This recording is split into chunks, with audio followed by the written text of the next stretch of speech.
Good morning, Unity of the Keys. It's so good to be here. So today's lesson is really kind of challenging for Unity people at times because for years we we sang, I am free, I am an unlimited. How many of you sang that song at least once, right? And so yeah, there is a truth in we are free, I am free, you are free, and we're unlimited in our divinity. In our humanity, it's a little different because our humanity happens specifically, doesn't it?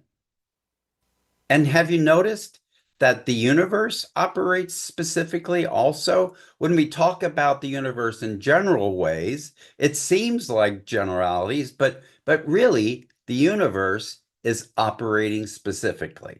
So here we go. Get out your cell phone. You might want to get it on pictures, photos. You might want to take a picture of a slide or two.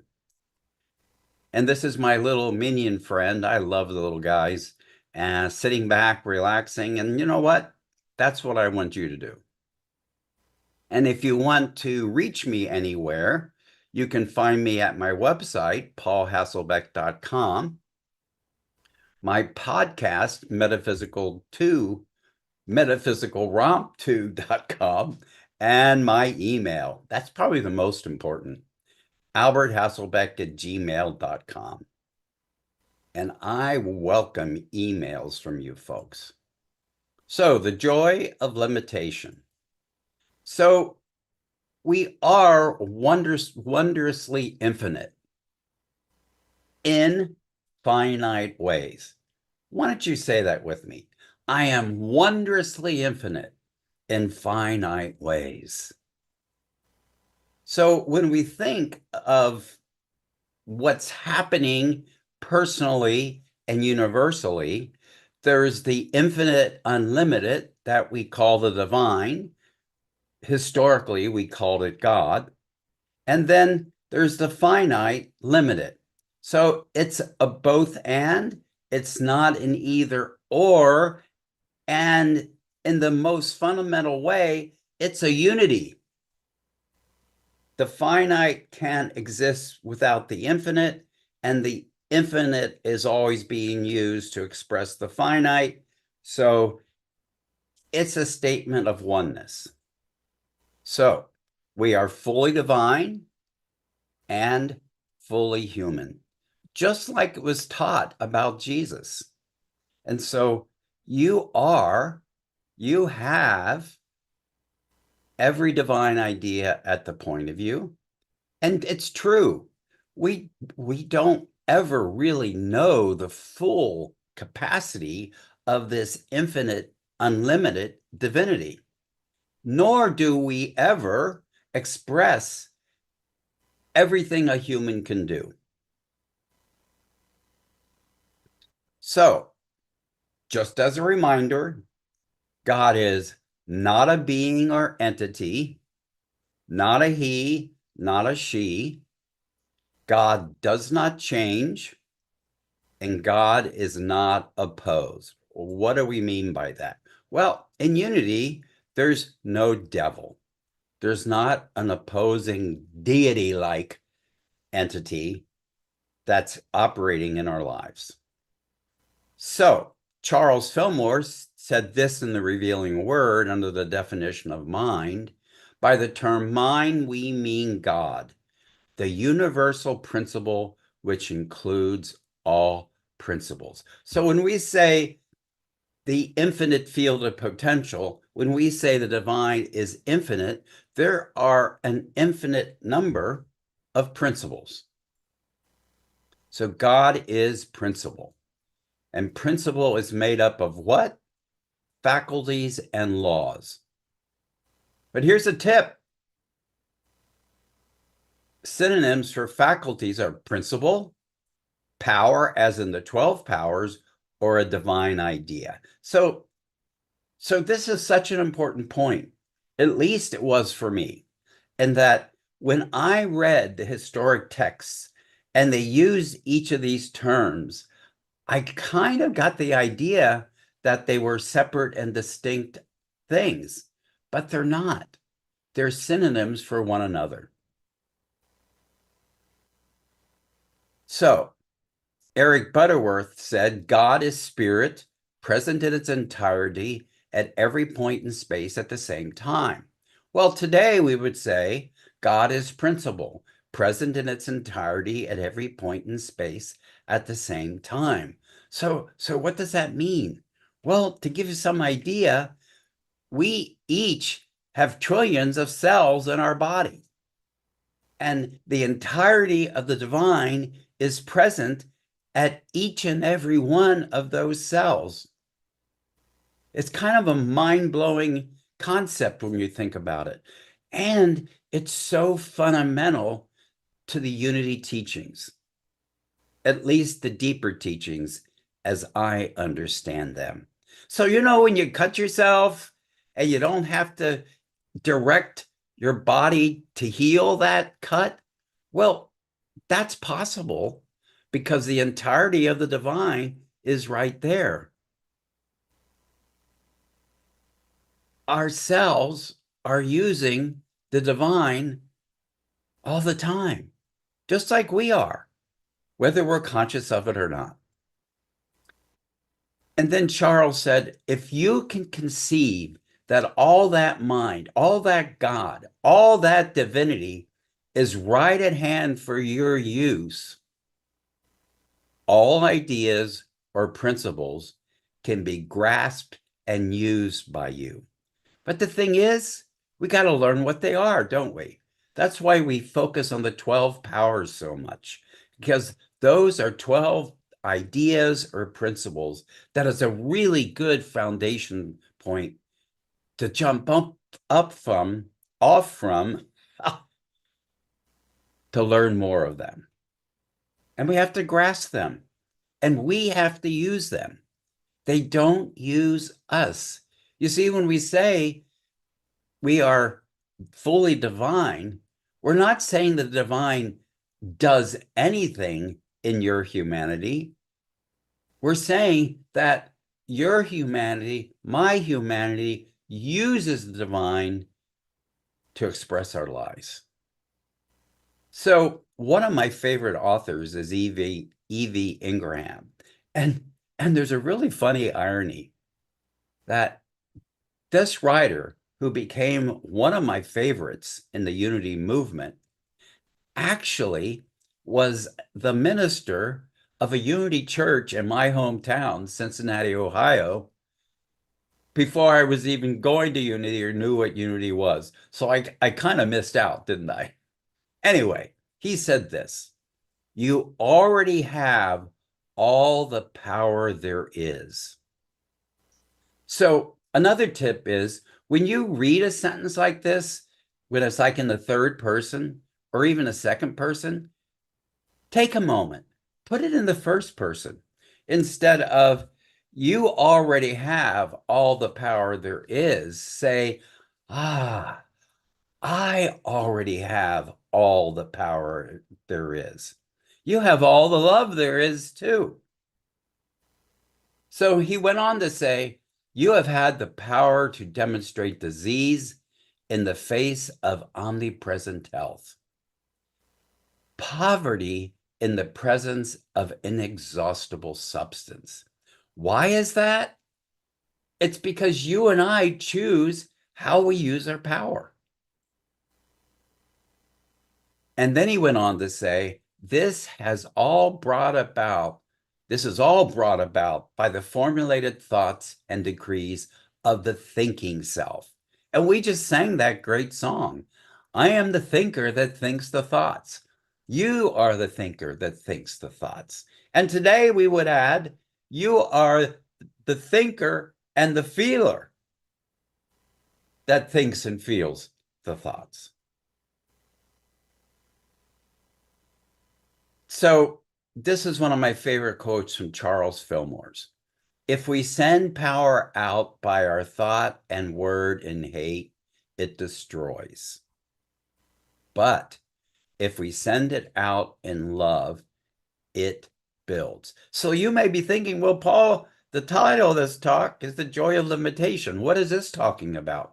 Well, you see, power is a principle. You and I use it as we choose.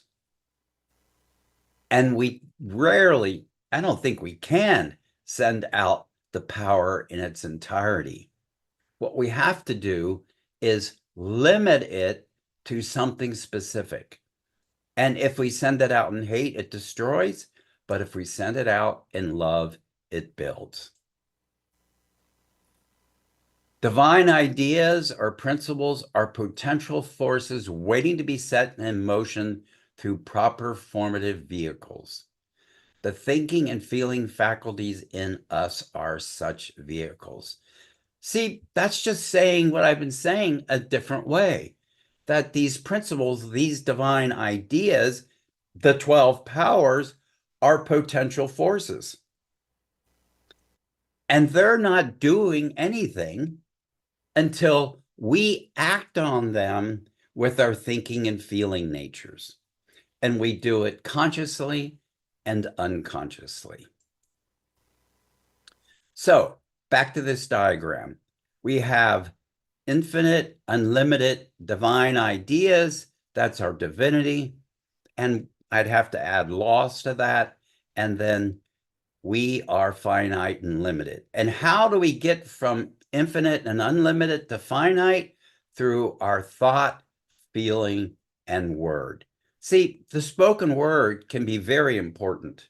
And this is why we do affirmations in unity. When we use an affirmation, we are speaking a truth that already exists. We're not speaking it to make it up.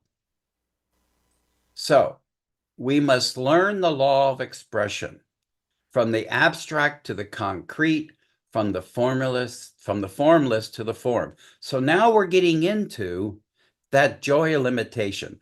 What is that process? Have you ever noticed you start with a vague idea of something, like maybe a garden, and then you make it more and more specific until you go out in your yard and you plant that garden?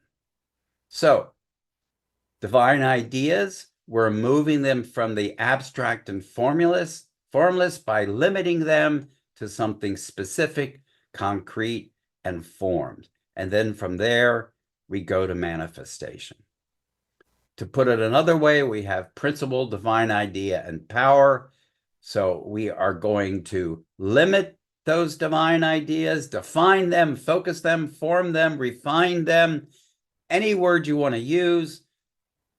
I happen to like the word limit, but I must also acknowledge there are people in the unity movement that have kind of an allergy to the word limit and limitations. But it's important because we use our thought and feeling and word to limit those divine ideas, to have an expression within us where we feel it in mind and body, and then we take action, which is really manifestation beyond our bodies. So we move idea from infinite to finite, from unlimited to limited. And so how does that happen? Well, desire and choice drive that limitation process. You see, I don't know how many churches you have the opportunity to go to in the Keys, or specifically in Key West. You're not going to go to any church if you wake up in the morning and say, well, I'm going to go to church. Well, church is too general. It's too vague. And what happens in vagueness, guess what? Stays in vagueness.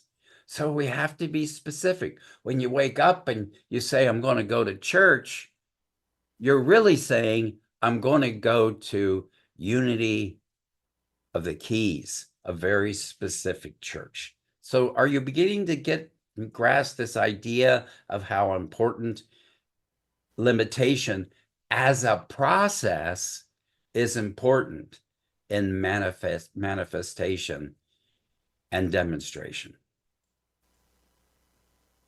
Another way to look at it, infinite potential, all ideas, idea of table. See how we're limiting? Then a specific idea for a table. And then we can build an actual table, go to Amazon and shop for an actual table, go to any department store for a table. You see how we're moving from the unformed to the formed? We're moving an idea from the infinite to the finite. How we do it? Through thought, feeling, and word. So here we are again. Infinite, unlimited, that's our divinity made up of divine ideas and laws. And we use thought, feeling, and word to get something finite and limited. So, oh, we got something here. So here we are again. Another way to look at mind idea, Christ idea, going into that more Christian point of view. The 12 powers. What are you choosing and desiring to be? How are you showing up this moment? Because there you are, either sitting at home or sitting in the church, and you could be showing up any number of ways. But through this process of limitation, you are choosing one way to show up. And when we're in a community, we hope you're showing up in a way that's appropriate. So we're back to this. I am wondrously infinite in finite ways. Say that to yourself. I am wondrously infinite in finite ways. And who is it that chooses the finite ways? The specific ways is another way of saying it. You do. I do. Everyone does. We are choosing every day a very specific way to show up. So it can be a very important question to ask yourself. How am I going to show up today? So, my friends, that is the joy of limitation. And I hope you got some tidbits to take away from today that maybe more consciously practice during the week. But for now, choose just one idea, maybe one new idea you heard today, or maybe an idea you were reminded of, because we're going to want to take that into meditation. We want to take that into our minds and hearts. And in this moment, we want to open our hearts more than they already are. Open your heart. Take that one idea into this time of meditation. And we begin with listening to some beautiful music to prepare us.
Now that as you're sitting there, whether you're on Zoom or you're in the sanctuary, notice how the seat is supporting you in this very moment.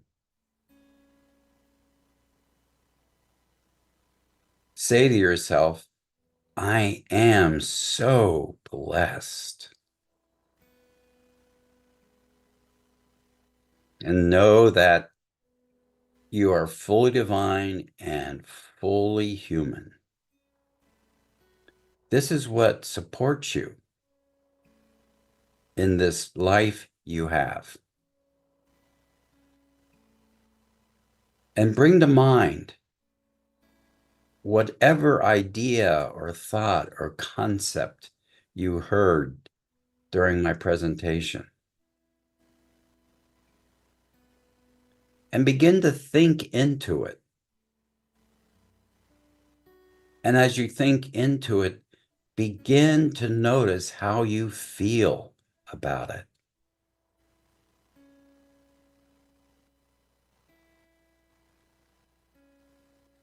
This process of limiting divine ideas to something specific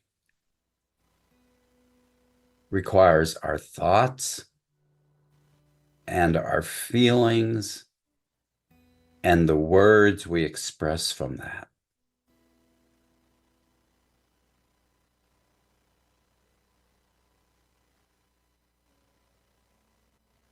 Feel and experience what's going on with you right now in response to the music or response to my presentation. You are fully divine and fully human.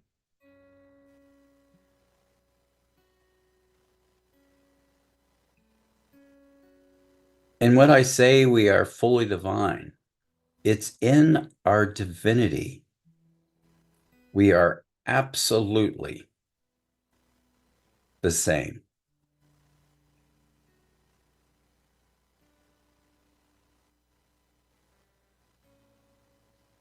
The divine is fully present at every one of the cells in your body.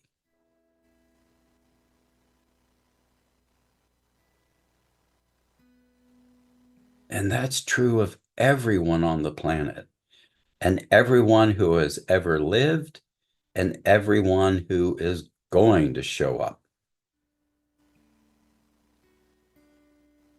Every baby that's being born right near or far is fully divine and fully human.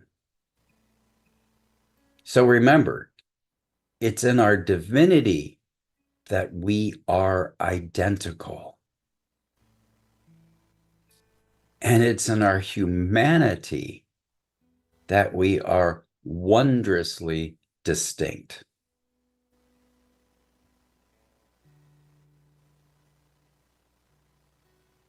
In my humanity, I'm not you and you're not me. And let's celebrate that. Feel the joy of the potential in that.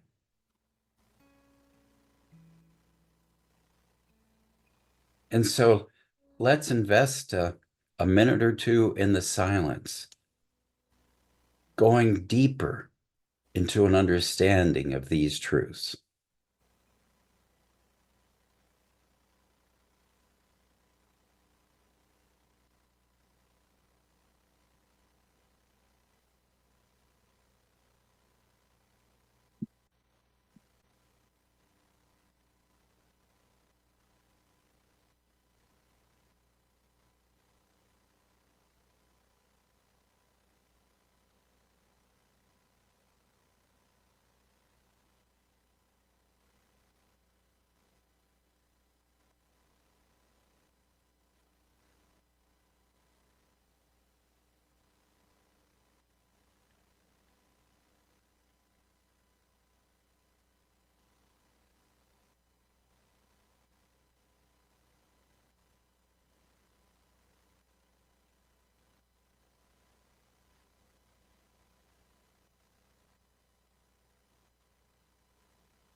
I invite you now to say to yourself, I am fully divine and fully human.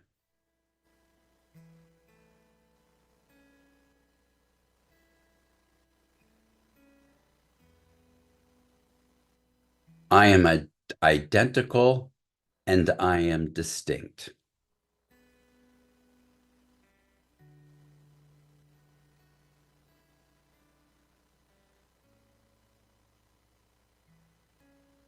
Feel the truth of that. And as you go about your day to day, with every person you see or meet, remember that that person is identical to you in your divinity and distinct in your humanity. And let us celebrate that. Let us celebrate this individuality in consciousness. And let us celebrate these magnificent bodies that support us in all that we do. And lastly, bring that one thing home with you that you heard today, maybe for the first time or as a reminder, as we be the best we can be. And so it is. Amen.